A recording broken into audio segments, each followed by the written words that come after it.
ನಮ್ಮ ದೇಶದ ಇವತ್ತು ನಾವು ಅನುಭವಿಸ್ತಾ ಇರುವಂತಹ ಈ ಸಮಸ್ಯೆಗಳಿದೆಯಲ್ಲ, ಇದಕ್ಕೆ ಎಲ್ಲಿ ನಮ್ಮ ಇತಿಹಾಸದಲ್ಲಿ ತೊಂದರೆಗಳಾಯಿತು, ಎಲ್ಲೆಲ್ಲಿ ಅದರ ಬೀಜಗಳಿದೆ, ಆ ವಿಷ ಬೀಜಗಳು ಯಾವ್ಯಾವ ಕಾಲದಲ್ಲಿ ಬಿತ್ತಿದ್ರು, ಅದನ್ನು ಹೇಗೆ ನಾವು ಬೀಜಗಳನ್ನು ತೆಗೆದೆ ಮುಂದಿನ ಕಾಲದಲ್ಲೂ ಕೂಡ ಆ ಬೀಜಗಳೇ ವಿಷವೃಕ್ಷಗಳಾಗಿ ಬೆಳೆಯೋದಕ್ಕೆ ಅವಕಾಶ ಆಗ್ತಾ ಇದೆ ಅನ್ನೋದನ್ನು ಬಹಳ ಗಂಭೀರವಾಗಿ ಅಧ್ಯಯನ ಮಾಡಿದೆ. ಅಂಬೇಡ್ಕರು ಥೀಮ್ ಇಟ್ಕೊಂಡಿದ್ರು, ಅಂಬೇಡ್ಕರ್ ಕೇಂದ್ರಿತವಾಗಿ ಅಲ್ಲಿ ಹಾಕಿದ್ದಂತಹದ್ದನ್ನು ನೀವು ನೋಡಿರಬೇಕಾಗಿತ್ತು.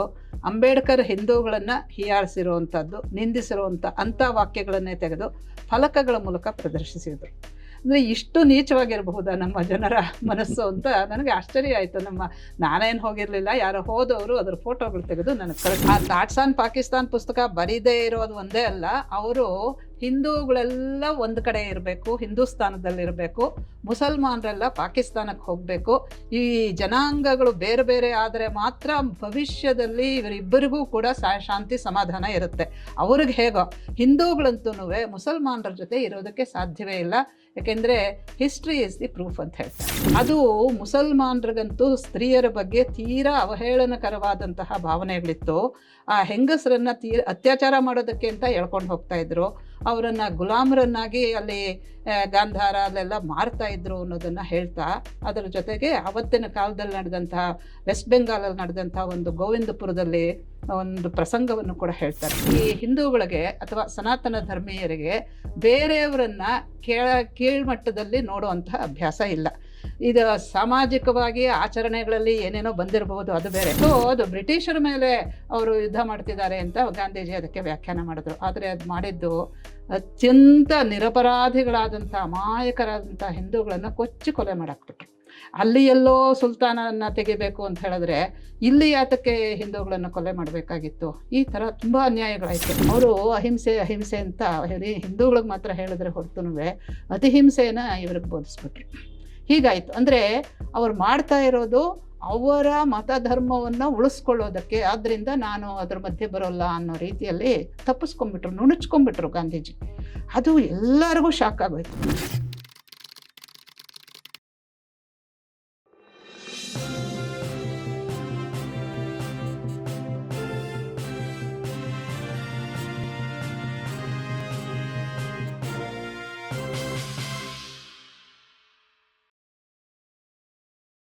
ನಮಸ್ತೆ, ಬಿ ಗಣಪತಿ ಚಾನಲ್ಗೆ ಸ್ವಾಗತ. ಕರಿನೀರ ವೀರ ಧೀರ ಸಾವರ್ಕರ್, 6 ಚಿನ್ನದ ಯುಗಗಳು. ಡಾಕ್ಟರ್ ಎಸ್.ಆರ್. ಲೀಲಾ ಅವರು ನಿರರ್ಗಳವಾಗಿ ಮಾತಾಡ್ತಾ ಇರುವಂಥ ಸರಣಿಯನ್ನು ನೀವು ನೋಡ್ತಾ ಇದ್ದೀರಿ, ಮೆಚ್ಚಿದ್ದೀರಿ, ಮತ್ತೆ ಯಾಕೆ ಮಧ್ಯದಲ್ಲಿ ಬಿಡುವು ಕೊಟ್ರಿ ಅಂತಲೂ ಕೂಡ ನನ್ನನ್ನು ಕೇಳಿದ್ದೀರಿ. ಬೇರೆ ಬೇರೆ ಕಾರಣಗಳಿಂದ ಈ ಸರಣಿ ಮಧ್ಯದಲ್ಲೊಂದು ಸುದೀರ್ಘವಾದ ಬಿಡುವನ್ನು ತೆಗೆದುಕೋಬೇಕಾಯಿತು. 4 ಚಿನ್ನದ ಯುಗಗಳು ಮುಗಿದಿದ್ದಾವೆ.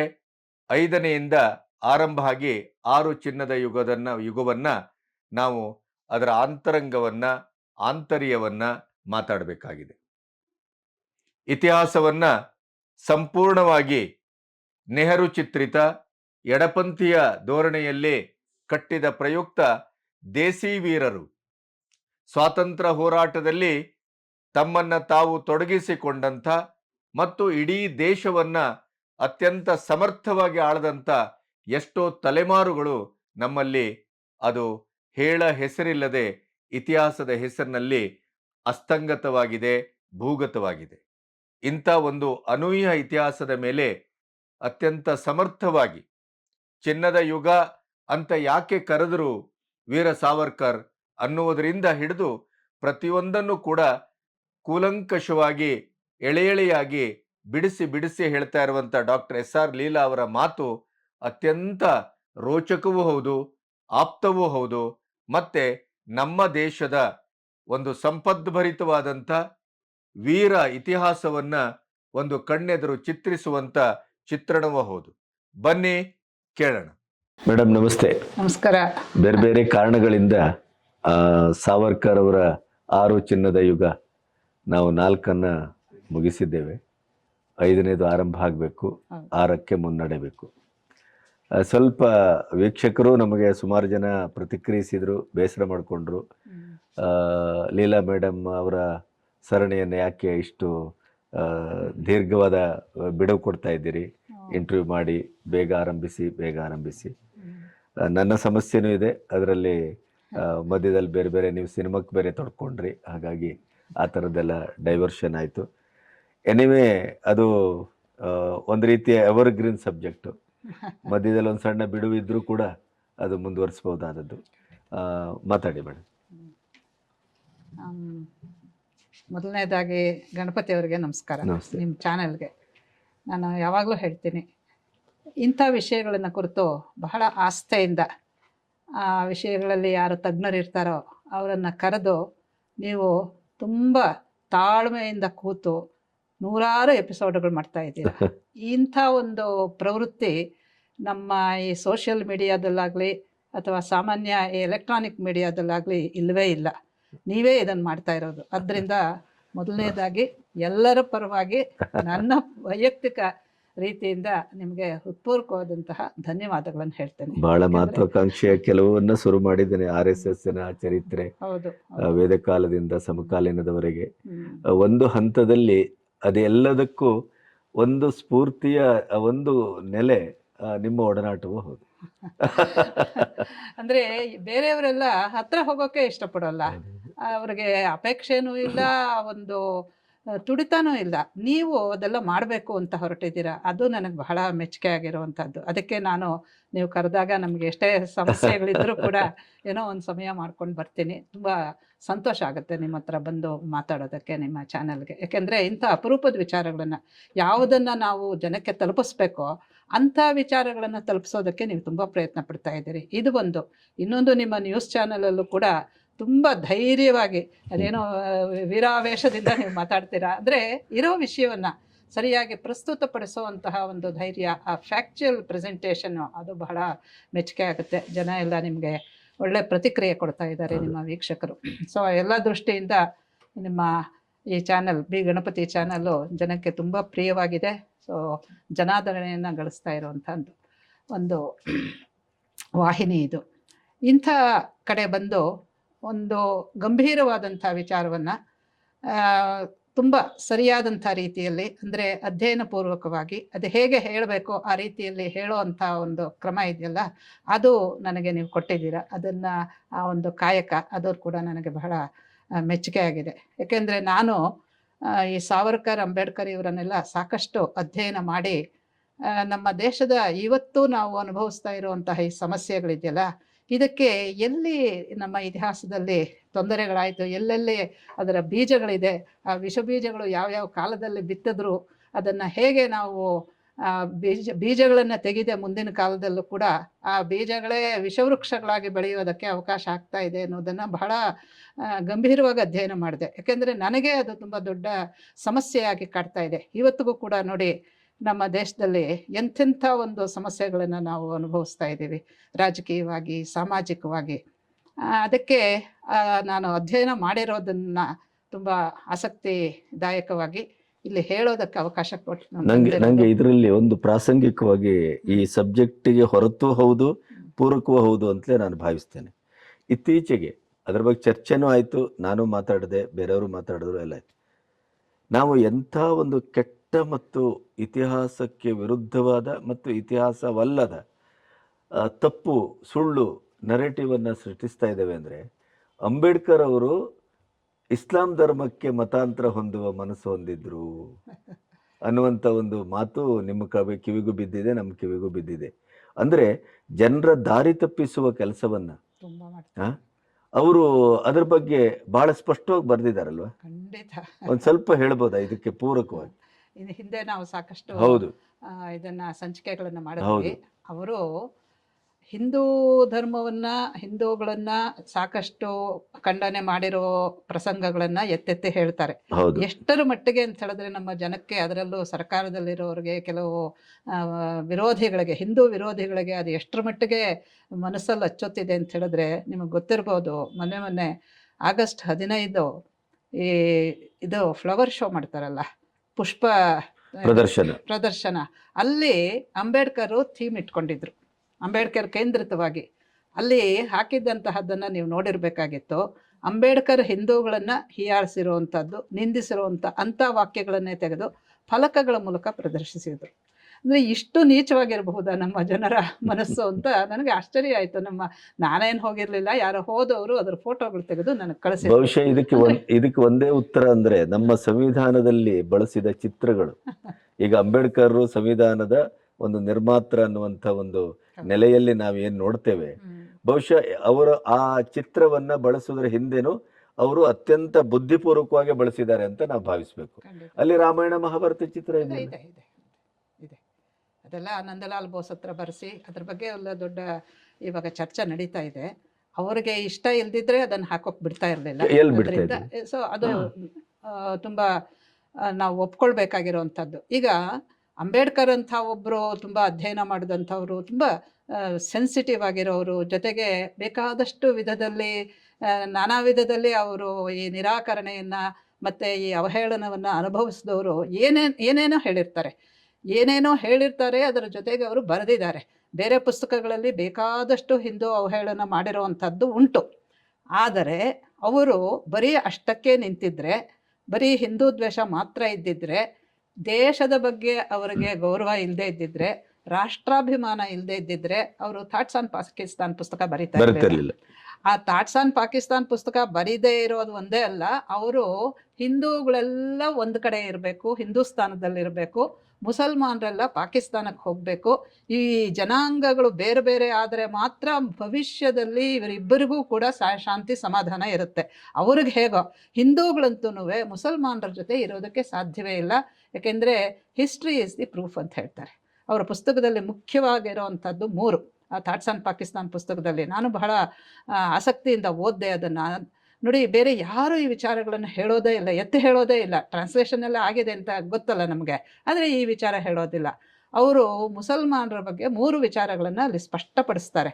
ಒಂದು, ಈ ಸಮಾಜದಲ್ಲಿ ಹಿಂದೂಗಳಿರೋ ಹಾಗೆ ಮುಸಲ್ಮಾನರಿದ್ದಾರೆ, ಅದರಿಂದ ಏನೇನು ಖಂಡನೆಗಳು ನಡೆಯುತ್ತೋ ಅದೆಲ್ಲ ಬರೀ ಹಿಂದೂ ಸಮಾಜಕ್ಕೆ ಮಾತ್ರ ಬರುತ್ತೆ ಅನ್ನೋದಕ್ಕೂ ಉದಾಹರಣೆಗಳು ಕೊಟ್ಟಿದ್ದಾರೆ. ಅದು ತಪ್ಪು ಅಂತ. ಅಂದರೆ ನಿಮಗೆ ಈ ಸಮಾಜವನ್ನು ಬೈಬೇಕಾದ್ರೆ ಅದರ ನಿಂದನ ಅಂಶಗಳಿದ್ದರೆ ಅದು ಇಬ್ಬರಿಗೂ ಸಮವಾಗಿ ಹಂಚಬೇಕು ಅಂತ.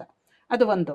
ಎರಡನೇದಾಗಿ ಹಿಸ್ಟ್ರಿ ಆಫ್ ಇದು ಮುಸಲ್ಮಾನ ಈ ಇಂಪ್ಯಾಕ್ಟ್ ಇದೆಯಲ್ಲ, ಇಸ್ಲಾಮಿಕ್ ಹಿಸ್ಟ್ರಿನ ಕೊಡ್ತಾರೆ. ಅದರಲ್ಲೂ ವಿಶೇಷವಾಗಿ ನಮ್ಮ ದೇಶದ ಮೇಲೆ ಯಾತಕ್ಕೆ ಬಂದರು, ಏನೇನು ಮಾಡಿದ್ರು, 1000 ವರ್ಷ ಕಾಲ ಎಲ್ಲರೂ ಹೇಳ್ತಾರಲ್ಲ, 1000 ವರ್ಷ ಕಾಲ ಹೇಗಿದ್ರು ಅವರು, ಏನು ಬಹಳ ಸಂತೋಷವಾಗಿ ಸೌಹಾರ್ದದಿಂದ ಸ್ನೇಹದಿಂದ ಕೈ ಕೊಟ್ಕೊಂಡು ಹಾಯ್ ಹಲೋ ಅಂತಿದ್ರ ಅನ್ನೋದು ಒಂದು. ಆಮೇಲೆ ಇನ್ನೊಂದು ಬಹಳ ಮುಖ್ಯವಾಗಿ ಅವ್ರು ಹೇಳೋವಂಥ ಪಾಯಿಂಟ್ ಅಂತ ಹೇಳಿದ್ರೆ ನನಗೆ ಆಶ್ಚರ್ಯ ಆಯಿತು. ನೋಡಿ ಎಷ್ಟು ಆಳವಾಗಿ ಅಧ್ಯಯನ ಮಾಡಿದ್ದಾರೆ ಅಂತ.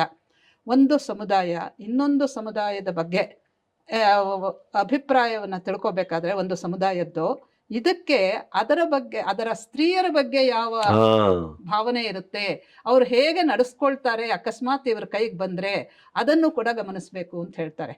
ಅದು ಮುಸಲ್ಮಾನರಿಗಂತೂ ಸ್ತ್ರೀಯರ ಬಗ್ಗೆ ತೀರಾ ಅವಹೇಳನಕರವಾದಂತಹ ಭಾವನೆಗಳಿತ್ತು. ಆ ಹೆಂಗಸರನ್ನು ಅತ್ಯಾಚಾರ ಮಾಡೋದಕ್ಕೆ ಅಂತ ಎಳ್ಕೊಂಡು ಹೋಗ್ತಾ ಇದ್ರು, ಅವರನ್ನು ಗುಲಾಮರನ್ನಾಗಿ ಅಲ್ಲಿ ಗಾಂಧಾರ ಅಲ್ಲೆಲ್ಲ ಮಾರ್ತಾ ಇದ್ರು ಅನ್ನೋದನ್ನು ಹೇಳ್ತಾ, ಅದರ ಜೊತೆಗೆ ಅವತ್ತಿನ ಕಾಲದಲ್ಲಿ ನಡೆದಂತಹ ವೆಸ್ಟ್ ಬೆಂಗಾಲಲ್ಲಿ ನಡೆದಂಥ ಒಂದು ಗೋವಿಂದಪುರದಲ್ಲಿ ಒಂದು ಪ್ರಸಂಗವನ್ನು ಕೂಡ ಹೇಳ್ತಾರೆ.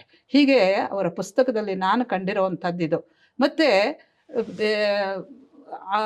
ಇದು ಫಂಡಮೆಂಟಲ್ ಆಗಿ ಅಂದರೆ ಮೂಲ ಹಿಡ್ಕೊಂಡು ಹೋದರೆ ಇವ್ರಿಗೂ ಅವ್ರಿಗೂ ಏನು ವ್ಯತ್ಯಾಸ ಇದೆ ಅಂತ, ಅವರು ಪ್ರಪಂಚವನ್ನು ಹೇಗೆ ನೋಡ್ತಾರೆ, ಇವರು ಹೇಗೆ ನೋಡ್ತಾರೆ ಅಂತ.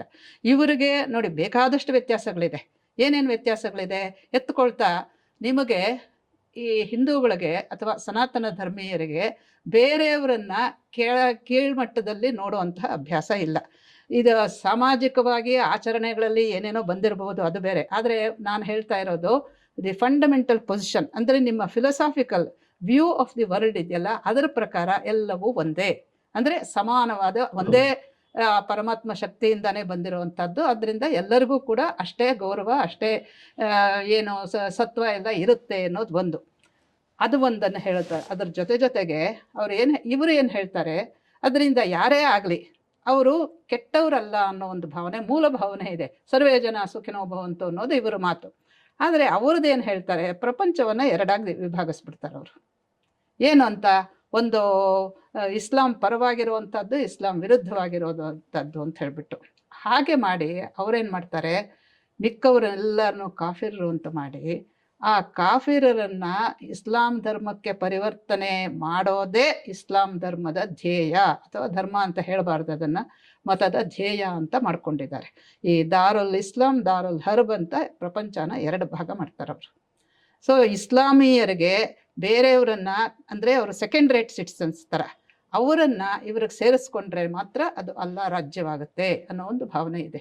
ಅಂದರೆ ಮೂಲದಲ್ಲೇ ಒಂದು ಭೇದ ಇದೆ.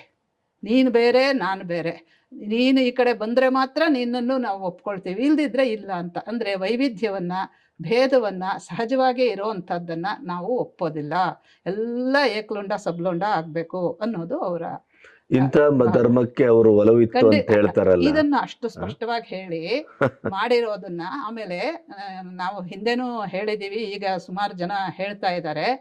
ಅವತ್ತಿನ ಕಾಲಕ್ಕೆ ತುಂಬ ಜನಕ್ಕೆ ಈ ವಿಚಾರಗಳೆಲ್ಲ ಮನಸ್ಸಿಗೆ ಬಂದಿತ್ತು. ಅದರಲ್ಲೂ 1920-21ರಲ್ಲಿ ಈ ಖಿಲಾಫತ್ ಗಲಾಟೆ ಶುರು ಆಗುತ್ತಲ್ಲ, ಟರ್ಕಿಲಿ ಯಾರೋ ಸುಲ್ತಾನನ ವಿಚಾರಕ್ಕೆ ಗಾಂಧೀಜಿಯವರು ಪ್ರೋತ್ಸಾಹ ಕೊಟ್ಟು, ಗಾಂಧೀಜಿ ಮಾಡಿದ್ದು ಯಾಕೆ ಅಂತ ಹೇಳಿದ್ರೆ ಅವರು ಸ್ವಾತಂತ್ರ್ಯಕ್ಕೆ ಸೇರಿಕೊಳ್ಳಿ, ಸ್ವಾತಂತ್ರ್ಯದ ಈ ಚಳವಳಿಗೆ ಸೇರಿಕೊಳ್ಳಿ ಅಂತ. ಅಲ್ಲಿವರೆಗೂ ಅವರು ಸೇರಿರಲಿಲ್ಲ. ಆ ಒಂದು ದೃಷ್ಟಿಯಿಂದ ಮಾಡ್ತಾರೆ. ಆದರೆ ಅವರಿಗೆ ಒಂದು ಮುಸ್ಲಿಂ ಪರವಾದಂತಹ ಒಂದು ಸೌಹಾರ್ದ ಭಾವನೂ ಇತ್ತು. ಅದರಿಂದನೇ ಅವರ ಮಾಡಿದಂಥ ತಪ್ಪುಗಳನ್ನು ಏನು ಖಂಡನೆ ಮಾಡಲಿಲ್ಲ. ಅವರೆಲ್ಲ ಒಂಥರ ತಿಪ್ಪೆ ಸಾರಿಸೋ ಥರ ಮಾತಾಡ್ತಾ ಇದ್ರು. ಯಾವ ರೀತಿ ಖಂಡಿಸ್ಬೇಕಾಗಿತ್ತು ಹಾಗೆ ಖಂಡಿಸ್ಲಿಲ್ಲ. ಅದು ಒಂದು. ಆ ಸಮಯದಲ್ಲಿ ಏನು ಮಾಡಿಬಿಟ್ರು, ತುಂಬ ಜನಕ್ಕೆ ಇದರಲ್ಲಿ ಮಲಬಾರ್ ಪ್ರಾಂತದಲ್ಲಿ ನಡೆದ ಮಾಪಳೆ ದಂಗೆಗಳ ನಡೀತಲ್ಲ, ದಂಗೆ ಅಲ್ಲ ಅದು, ಇಟ್ ವಾಸ್ ಇವತ್ತು ಏನು ನಡೀತಾ ಇದೆ ಇವಾಗ ನೋಡಿ, ಎಲ್ಲಿ ಹೋದರೂ ಕೂಡ ಅವ್ರ ಮನೆ ಮೇಲೆ ಕಲ್ಲು ಇಟ್ಕೊಂಡಿರ್ತಾರೆ, ಮಸೀದಿಗಳಲ್ಲಿ ಕತ್ತಿ ಇಟ್ಕೊಂಡಿರ್ತಾರೆ. ಯಾಕೆ? ದೇವಸ್ಥಾನಗಳಲ್ಲಿ ಯಾರಾದರೂ ಹೀಗೆ ಮಾಡ್ತಾರಾ? ಇಟ್ಕೊಂಡಿರ್ತಾರಲ್ವ, ಅದಕ್ಕೆ ಅವಕಾಶ ಕೊಟ್ಟಿದ್ದಾರೆ ನಮ್ಮ ದೇಶದಲ್ಲಿ. ಮನೆಗಳಲ್ಲಿ ಇಟ್ಕೊಂಡಿರ್ತಾರೆ. ಇದನ್ನ ಅವ್ರು ಹೇಗೆ ಮಾಡಿದ್ದಿರಬಹುದು?